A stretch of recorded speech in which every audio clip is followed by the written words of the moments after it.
thank you for this interview in Sunday. This is not common, so thank you. Yeah, well, it works out better for me because I have a regular day job. So Okay. Okay, we got not much time, so I'm going to start. It's ready? Okay. Hello, Matt. This is Yolanda Sabater and Jordi Tárrega from Barcelona, writing for Starway to Rock in Spain. It's an absolute pleasure to speak with you. As you can see, I am an old fan of your work. First of all, congratulations on your upcoming new album, New Messiah, of your new project, Ashes of Ares. Had the opportunity to watch the videos from Hell He Writes and Wake of Vultures, first singles of the album. Are you happy with the reactions from journalists and fans so far? yeah, I mean, I think so, man. Obviously, there's always some detractors, people that still think that everything that I do should sound like Iced Earth, but that's not that's not necessarily going to happen. One major thing about Iced Earth is the factor that John Schaefer writes the music is kind of like a thing, right? So obviously that's going to be a big difference. Some people do hear my stuff and go, well, it sounds like Iced Earth, but it's not Iced Earth because Matt's singing, and so I get that. But Freddie and I write music that we love to write, and everything that we do is a true collaboration. So maybe not every riff that Freddie writes is what I would think, and not everything that I sing is what Freddie thinks initially when we're going into writing a song. But we collaborate together to create these songs, and we're very proud of what we do. So I think that's one of the most important things about it, is that it is our collaboration together that makes Ashes of Ares what it is. Let's talk about the front cover of the album. It seems that someone powerful has an evil plan for humanity. Were Yeah. you trying to reflect the times we are currently living in? I think that we can, reflect times that not just that we're living in, but most of modern times, or maybe even before that. I mean, I think that the idea of new messiahs is, and if you read the lyrics and you listen to the song, you'll get a certain tongue-in-cheek interpretation. I'm coming from the idea that I'm one of the new messiahs, with the people that control things in our societies, whether it be here or throughout the globe. That these folks that are in power, sometimes do feel as though that they are the messiahs, and what they think is and do is the best for everyone. Not necessarily always the case, right? But if you're in those power positions, I'm sure 100% they think that that's the right thing. So it's my questioning, and I don't, I'm not pointing at anyone specifically, but just generally people that have certain power, are in certain power positions, and that doesn't necessarily include only elected officials or people in government. There are other people that have power outside of government that certainly influence all of our lives. So take it as you will. I like to let people fill in the blanks themselves, as the listener, and I'm sure that different people are going to listen to these songs and have different people in mind whenever they hear the song. So that's kind of where we are with that. Some of those themes travel throughout the record. This is not a thematic record, or not not any kind of conceptual record by any stretch, but there are themes that kind of go throughout a little bit with that.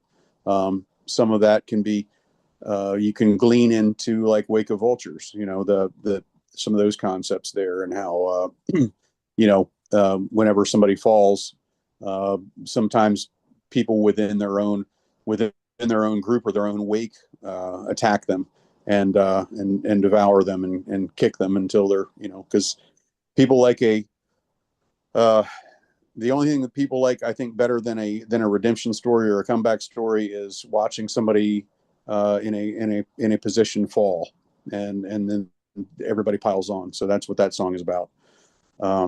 So yeah, some of the concepts go throughout the record, but no actual concept for the whole record. Did you think in the production of the album or in anything to avoid to have the same sound as Ice Earth, for example? Because for sure it's a big influence of you.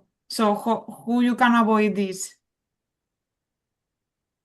Well, I think one of the main things with the production, I mean, we don't we, the money as far as production as far as an Iced Earth record is concerned.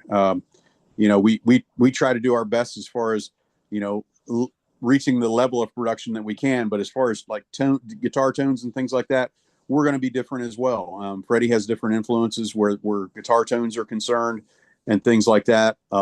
I can't change who I am. I can't change my voice, so people are going to draw those conclusions between Ashes of Aries and Iced Earth because of my voice, which is fine. That's okay. It's not a bad thing where that's concerned. I mean, it would be like, but it would be like people listening to Iron Maiden and then listening to Bruce Dickinson's solo stuff and going, well, yeah, it sounds kind of like, Bruce Dickinson's solo stuff kind of sounds like Iron Maiden because they relate his voice to Iron Maiden, right? So, you're going to have that back and forth. But I think Ashes of Aries is its own entity, and I think that we approach things probably differently a little bit than an Iced Earth production would, but also we don't have those, we don't have the large budget that Iced Earth had on records and things like that, and we deal with a budget. We have certain monetary restraints, financial restraints that we have to look and make the best record that we can with what we have. So a lot of that happens to be us producing a lot of the stuff in our own home studios. Freddie does does all the guitar tracks at his own studio at home. He produces the drums and things like that until we can actually get a drummer. So we outline all the songs. We have all the songs done prior to having a drummer do the drum tracks. I produce all my vocals at my home studio. So we do the best that we can with what we got as far as financially, but at the end of the day, so we sort of, we have a sound. Sometimes it sounds a little more raw, less polished. Part of that is wanting that because we like the darker sounds and darker tones. And part of it may be, just financially, we can't polish a record entirely the way that maybe some records can be. For me, to produce a better or a raw sound, uh, for me is better. I mean, nothing has to be perfect as music is tending to do this right now. Also, the chorus and the second vocals in the album are all yours, right? Yeah. Or Yep. okay. Yeah. I do all my stuff. There are some songs where we did gang vocals that Freddie did at the studio in Phoenix with a group of with gang vocals, but outside of that, all the harmonies and things like that are me. I do the highs and I do the lows and do all the stuff in between. So that's one thing that I can do at home that's good because I can take my time and build those choruses and things like that, and take some time to do it. So that for me, being in my home studio, it's not costing me money sitting in a studio, laying all those things down. So that obviously helps as far as costs, because that's very time consuming kind of stuff. So yeah. And repeat all the times that you need to do it. Yes, which is a lot, to get, especially to get it where I want it to be, and without having somebody there pushing the buttons for me and telling me, no, that sucks. That I have to determine whether something sucks or not, if I need to redo it again. So that's, it is a lot. And I go back and forth and listen to tracks, and I drop all the music out and make sure that all the vocals sound good and the harmonies are right and where they need to be and things like that. And so, it is time consuming. It's a lot of fun. I enjoy doing it. I never thought that I would be a quote producer or engineer, which I'm not, believe me. But I'm doing the best that I can because that's what it takes to be able to do these records within the constraints of a budget. I want to ask you about the most surprising song of the album, Elton John's cover, "And the House Fell Down." It's a funny track, and your voice sounds like Tom Waits in some ways. Why did you choose this song? Yeah, so it's actually funny. So Freddie really wanted to do an Elton John track on this record. He's a huge fan, as am I. I mean, I don't know who isn't a fan of Sir Elton John, but those that don't get it, I guess it is what it is, up to their taste. But anyway, have loved Elton John for a long time, and we couldn't decide on a track, on a single track. I'm sorry, I've gotta go do something. I'm running through. Is this being recorded, by the way? It's nice. So anyway, so we couldn't decide on a particular track because he's got so many hits, and so my wife said, "Hey, I really love this song." It was in her YouTube playlist, and she just really loves the song because of the what it's about. It's about addiction and things like that, and dealing with that, and building yourself back up and pulling yourself out of it. So I listened to it. I loved it. I love the kind of the ragtime vibe of it, the beat of it, and we sent it to Freddie, and he said, "I'm on it. We'll do it." So he started working on that. I started working on the idea of the character, and what was interesting to me, so there's I don't know if you're familiar with the Disney movie Princess and the Frog. Have you ever seen that before? Princess and the Frog, the kiss. Yes. Yeah. The Frog. So it's another favorite of my wife's. She really loves that movie, and I do as well. But there's a character in that movie who's a witch doctor, and he has this certain tone and this very dark. And for whatever reason, that song kind of made me think of that character, and so then I wanted to sort of portray it as that because it had this ragtimey kind of a vibe, and so I decided I wanted to bring my voice down low and kind of get gruff with it and do some different things with it and kind of make it this ragtimey kind of approach. So that's where the vocal, and that's always fun for me. I mean, I've done that for a lot of songs throughout my history of doing things, especially with cover tunes and things like that. I try to pay tribute, but not obviously. I'm not going to try to duplicate Sir Elton John's voice or anything or do it. So I wanted to make it my own, but also make it a kind of a character and not entirely me, if you know what I mean. So that was a lot of fun. I really enjoyed working on that song, and it was a great time to do. And we're blessed to have Todd Latore play the drums on that one. So that was really cool too. So he's a guest musician, but he's not, as some people might think, he was singing on the record, but he's not. He's playing drums, which is where Todd started out as a drummer and is still fantastic drummer. So we were able to get him to play on that particular tune, and that was a lot of fun. When you started the Ashes of Ares in 2012, you had on the band Van Williams on drums, an amazing drummer. He's not now with you, but he started with a reunification of Nevermore, I think. Yeah, I'm really excited for those guys, man. I'm really happy that Van and Jeff are back together and doing it, and I think that it's going to be.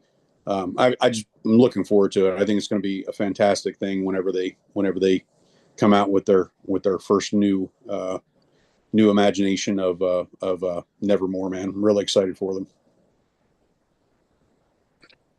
I'm so sorry that I have to do this question because I need to know which was the last time you talked with John Schaffer, because Ice Earth, I suppose that everybody asks about, but maybe I think that he's going to return.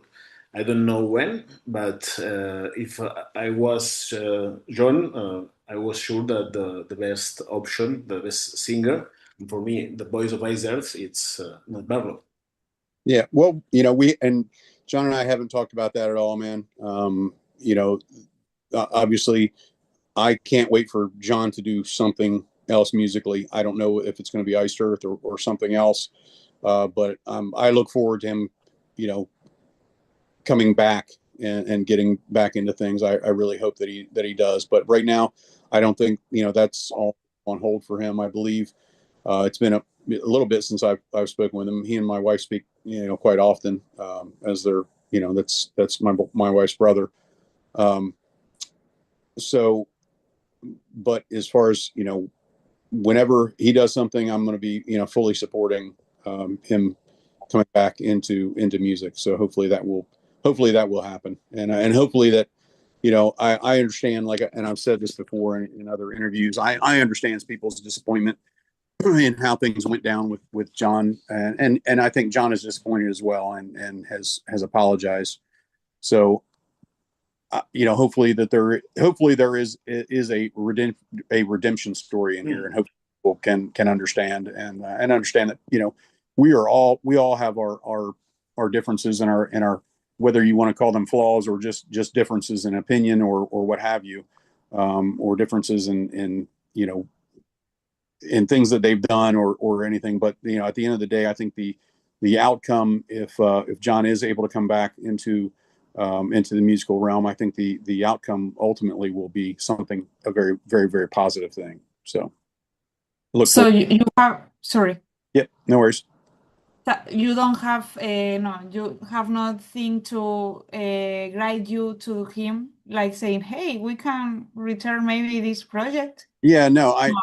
I don't, no, because I really don't want to push John Force, yeah. into Mm. something or give him it at the end of the day, Iced Earth is John's, and any project that John does is going to be up to him. He's a fantastic musician and writer, and I think that any project that he does is going to be a good thing. So, but Yeah. at this point, I have plenty of stuff going on with Ashes of Aries and with our career. We have been given John's blessing to do the Dark Saga in its entirety. I mean, we didn't necessarily have to ask his blessing, but we did. Freddie contacted him, and he said absolutely. Obviously with these limitations, no logo, none of our none, anything that Iced Earth has that's copywritten or anything like that. But as far as performing the music, he gave us permission to do so, and gave his blessing on that. Mm. I have seen that Ashes Vares play some covers of Ice Earth, but I want to tell you that my favorite album is Something Wicked This Way Comes. So, did you have the same opinion, or do you have another favorite? It's hard, man. It's like kind of picking your favorite kid, right?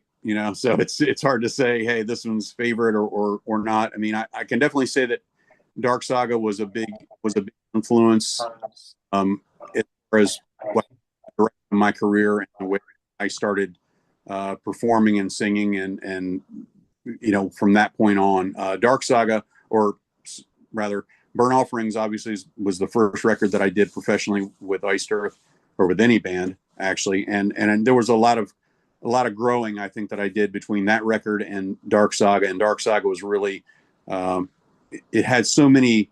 I don't know if the word hit is the right thing, but there were so many hits with that record that it was just a different animal, really, altogether. I mean, there were so many. As soon as we started going out touring with that record in '96, we had the crowd singing back the songs to us. As soon as we hit the stage, it was just crazy. It was just the most phenomenal. So for that, Dark Saga is probably a really huge thing for me. And yes, Something Wicked is also amazing, and we had much the same reaction with that record. But I think Dark Saga really started that push for Iced Earth to more of a larger band, and people seeing us kind of hitting certain levels with other bands, and we were really starting to get called to do more festivals and things like that, and headlining shows and things like that. So yeah, it was so yes, I love Something Wicked as well, but Dark Saga is still a big part of what kind of made me who I am. So I don't know, but maybe in the Dark Saga tour you play in Greece. I have seen that you've got a fantastic relationship with Greece, because with Ashes of Ares you have played in Greece, but in Athens you recorded the live in Athens 3 albums. Nobody in right. those years recorded 3 albums live, and I still thinking that is one of the best live albums that I ever listened to. Yeah, it was fantastic, man. I mean, the reaction from everybody I remember when we announced we were going to come back and record there and do the live record there. The reaction was just overwhelming, and of course, we didn't have any problem, selling out all those shows. And it was just, I'm pretty sure that there were more people in there than probably should have been in there, by fire code or whatever. But it was pretty amazing, and that was another one of those shows where people were singing so loudly I could barely hear myself. So I don't know if we're going to have that same reaction with Ashes of Ares when we're there, but possibly, and that wouldn't be a bad thing either. I attended many times to your shows, but I want to ask you about in horror album horror show album. The band played 3 hours. 3 hours in Barcelona. You played 3 hours, but something happened in Madrid. I don't know what happened, but do you remember both shows? It was amazing. Barcelona. I was there. Yeah. So that was on. We were supporting the horror show tour, I think, right? Mm-hmm. And we had we did 3 different sets, and we didn't have an opener for those shows, so we did like the early Iced Earth, and then it was the first set, and then Dark Saga Something Wicked was the next one, I think. Or no, Dark Saga Something Wicked, and then the final one was Horror Show. And that was huge. We had set changes between each one, and that was crazy, man. I definitely don't think that I would be able to do it under those circumstances. Maybe under different circumstances, but to do shows like that now would be exhausting. I don't know if too many guys my age would be able to pull off a show like that. But back then I was still in my I guess I was 30, 31, something like that. So a little bit younger man. So I was able to pull that stuff off, but that was tricky, man. That was really tough. That was a lot of songs, a lot of time, and when you're touring anyway, it's hard. But that was definitely unique circumstances, but still an amazing thing. I really wish that the record company at the time had enough faith in us and recorded all those shows, but they didn't. I think that there's some bootleg video out there, I believe, but not entire show. Maybe if somebody knows if there's an entire recording out there somewhere of the entire show, that would be fantastic to put that out, or get in touch with John or something like that, and maybe try to get that produced better, or tweaked out, or get the sound good. But I think I've seen one that had like maybe 2 sets, but not the entire show. So it was pretty huge. Matt, I didn't know about your private life, let's say, but you are a police officer. You changed your job in the early 2000s. So that was the hardest decision of your life. Now, 25 years later, how do you see this decision? Well, it's great. I've actually been a police officer since 2003. So I've been doing it for 22 years now. It was a huge life decision. Obviously, it really changed my life, but it did allow me to a couple of things that allowed me to start a family and have a family, and to see my sons grow instead of being out on the road and all that. It was necessary. It was 100% necessary, because I think my life is fulfilled, and I'm still able to perform music and write and record and all that. So, I mean, for me, it's been, I've been able to have my cake and eat it too, so to speak, as a term used sometimes. I've had a very successful life here at home and with my career in law enforcement, as well as a very fulfilling life with music. I'm not, I don't have any preconceived notions. I did go back to Iced Earth for a time in 2008, but that it had to end after a couple of years because the band needed to be able to make money, and touring is the way that bands make money now. There's no other way for bands to do it, because you can't make money recording anymore unless you're a platinum star or something like that. But it doesn't happen too often in metal. So, but as it is, I've been able to have a really excellent career, and I'm very grateful to that. I am very grateful to not only the people that I work with during my day job, because they're very supportive of what I do, but also I'm very grateful to to fans that understand the restraints of my career in law enforcement, and still support me musically, even though I can't get out there and tour and see everybody all the time. But we're hopefully we'll be able to do it a little bit more as years go on, and as my law enforcement career dwindles down, maybe I can have some more time to go out there and tour, and that would be fantastic. But with your decision, there was another hard decision, because you had to cut your long hair. I remember your hair was amazing. Everybody in the metal scene was saying, "Wow, the Matt hair is absolutely the longest one, maybe." Yeah, it was tough, man. Believe me, it was like I felt in some ways it was part of my identity, but I found out after that, that it wasn't what defined me, and I went on. I was able to still go on and sing. It wasn't like Samson, where they cut the hair and all the power goes away. I cut the hair and I just make more records.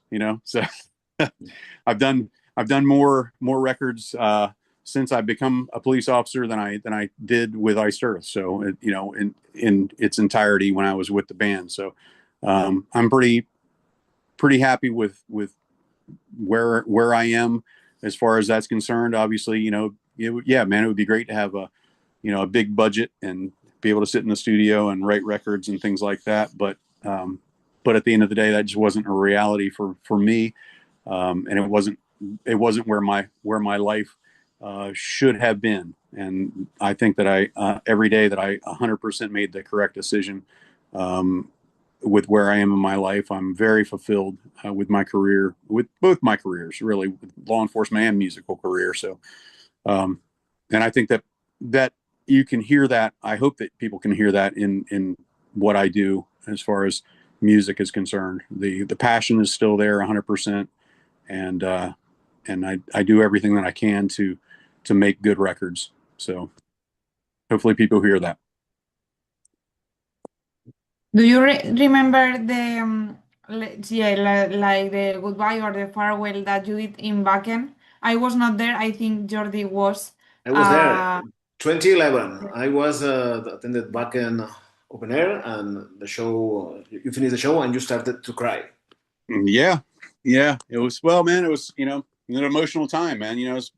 Obviously Iced Earth was a huge part of my life, and that was that was kind of putting the end of it. But at the same time, I realized too that it wasn't exactly the end. Obviously, I still had a plan. I wanted to go on with music in one respect or another, and I have been. So I think that's really important as well. But it's tough.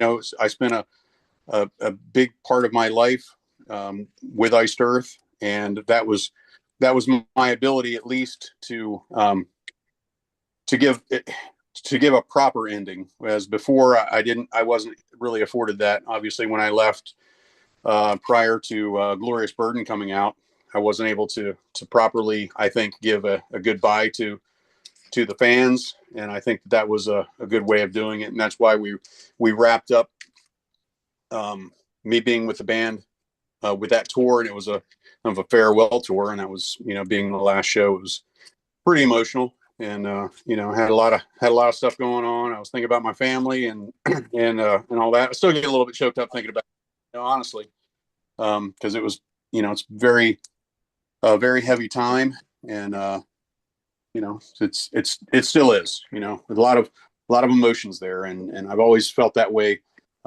very strongly about music, and certainly my relationship with Iced Earth, and it will continue to be there. And again, one of the reasons why we're doing a tribute to Dark Saga at this point is partly because of that as well.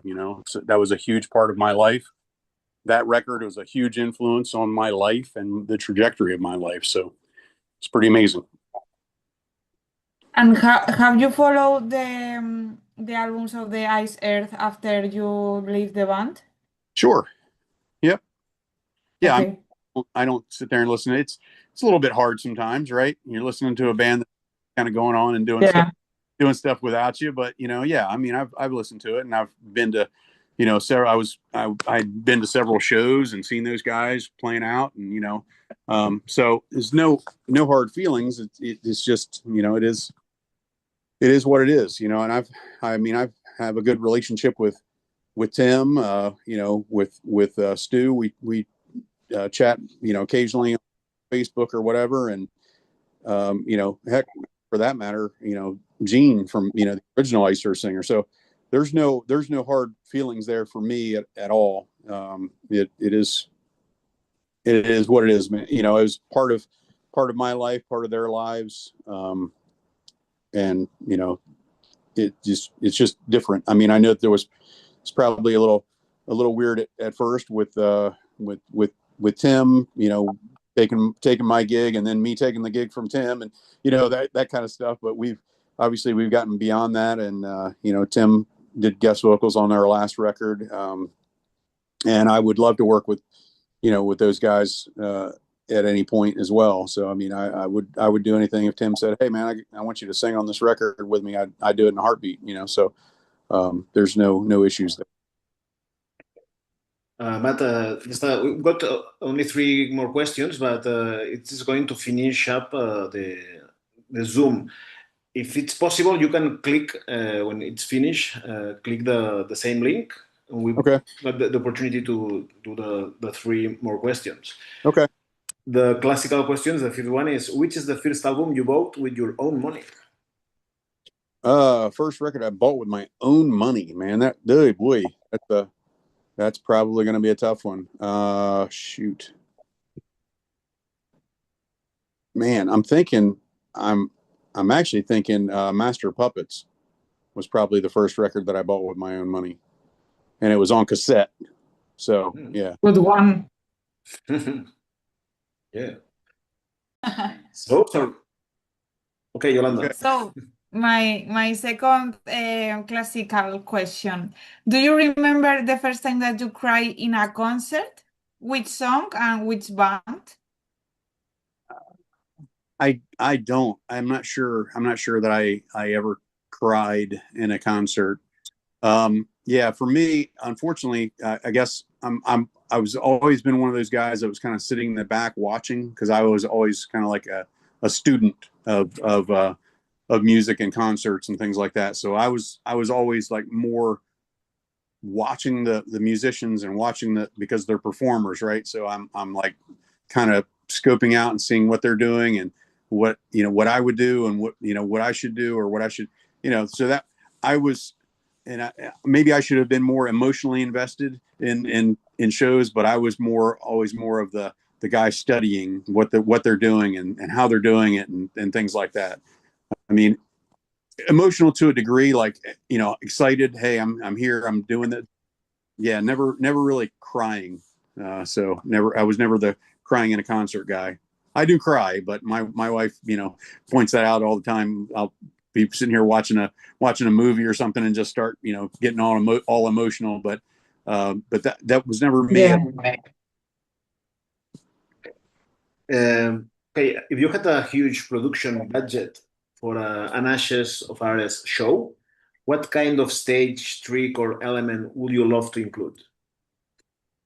Oh man, I'm sure that. Wait, well, I got to have Vikings in there, right? Somewhere there's got to be. No, I'm just kidding.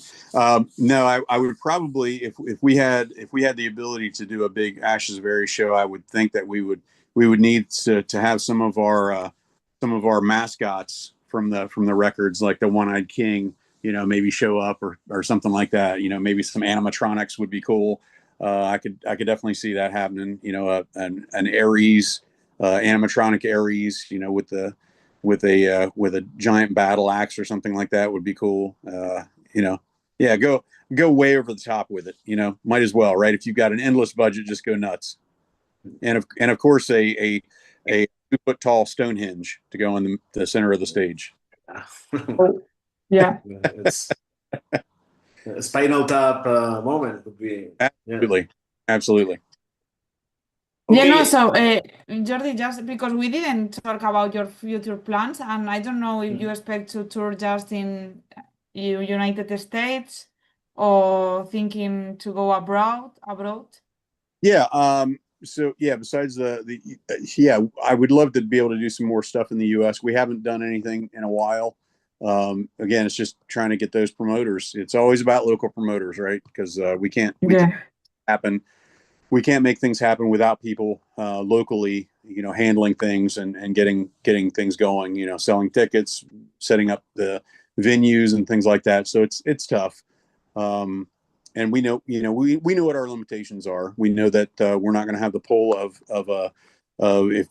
if it was, you know, if we could say this is iced earth, that would be a totally different thing than this is ashes of Ares. We know our place. You know, we know we're not of an iced earth level.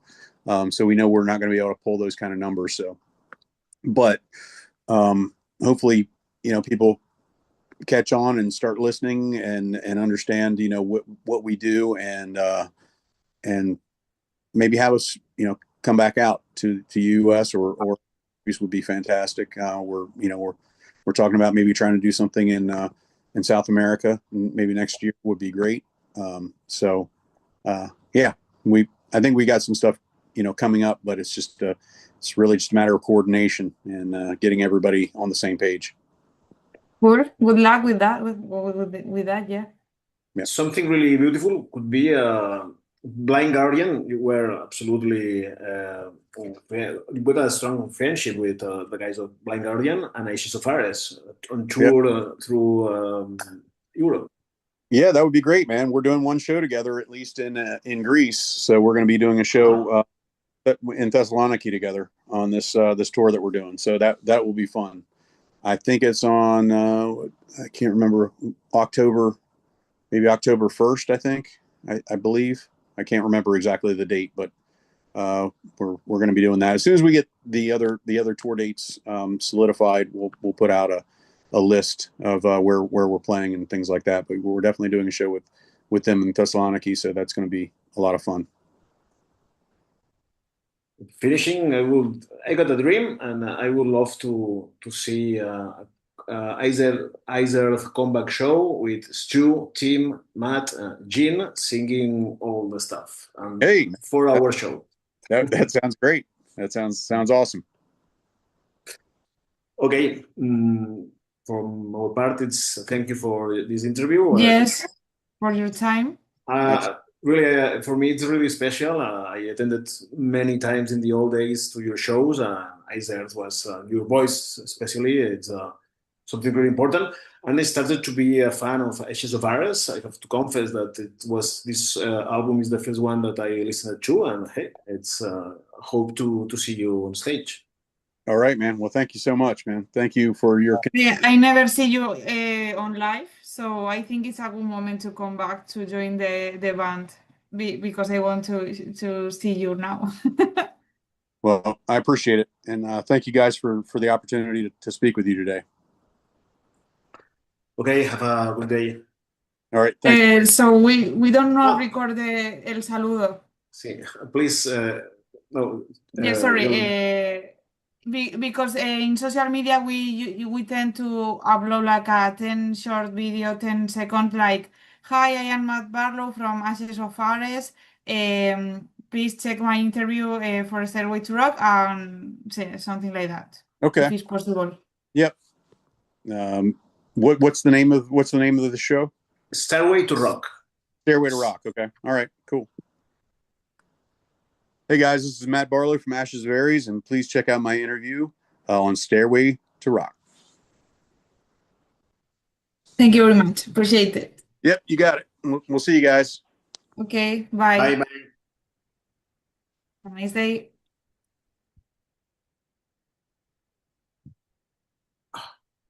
Qué majete, muy bien. Sí, bueno, ha reído un poquito al final incluso. O sea, espera, de tener grabación.